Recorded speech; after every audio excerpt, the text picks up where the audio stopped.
When Reverend Jim Jones founded the People's Temple in 1955, few could have imagined its horrifying end. This progressive religious movement rose in popularity and gained support from some of San Francisco's most prominent politicians. But in 1977, amidst revelations of brainwashing and abuse, Jones moved with several hundred followers to establish the commune of Jonestown in Guyana. Billed as a utopian paradise, the colony was more like a prison camp. And when a congressional delegation arrived to investigate its conditions, Jones executed his final plan. On November 18, 1978, 909 men, women, and children died after being forced to drink poisoned Flavor Aid. That grisly image has since been immortalized as shorthand slang for single-minded, cult-like thinking. They drank the Kool-Aid. Today, there are thousands of cults around the world. It's important to note two things about them. First, not all cults are religious. Some are political, therapy-based, focused on self-improvement, or otherwise. And on the flip side, not all new religions are what we're referring to as cults. So what exactly defines our modern understanding of cults? And why do people join them? Broadly speaking, a cult is a group or movement with a shared commitment to a usually extreme ideology that's typically embodied in a charismatic leader. And while few turn out as deadly as Jonestown or Heaven's Gate, which ended in a mass suicide of 39 people in 1997, most cults share some basic characteristics. A typical cult requires a high level of commitment from its members and maintains a strict hierarchy, separating unsuspecting supporters and recruits from the inner workings. It claims to provide answers to life's biggest questions through its doctrine, along with the required recipe for change that shapes a new member into a true believer.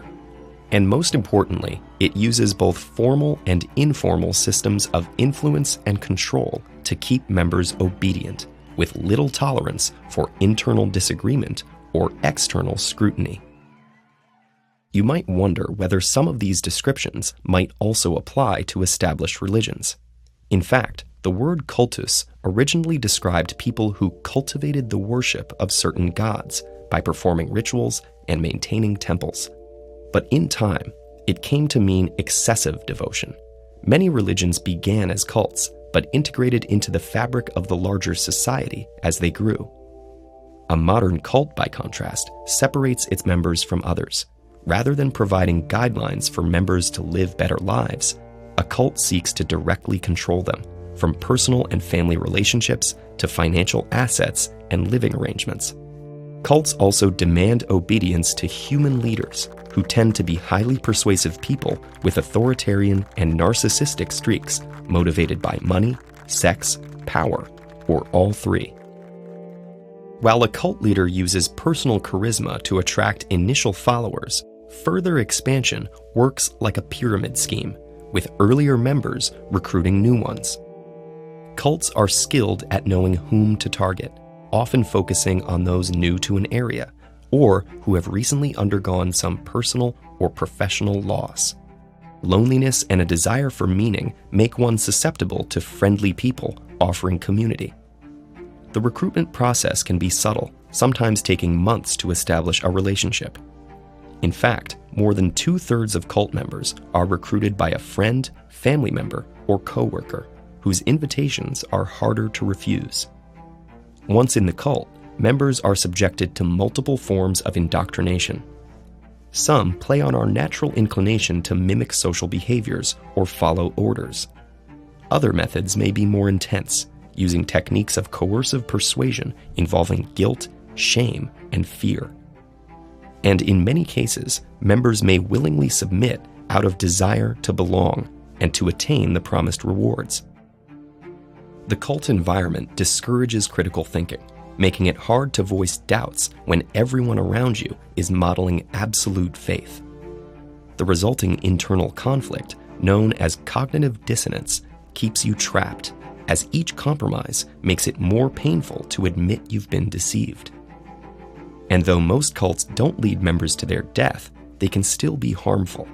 By denying basic freedoms of thought, speech, and association, cults stunt their members' psychological and emotional growth. A particular problem for children who are deprived of normal developmental activities and milestones. Nevertheless, many cult members eventually find a way out, whether through their own realizations, the help of family and friends, or when the cult falls apart due to external pressure or scandals. Many cults may be hard to identify, and for some, their beliefs, no matter how strange, are protected under religious freedom.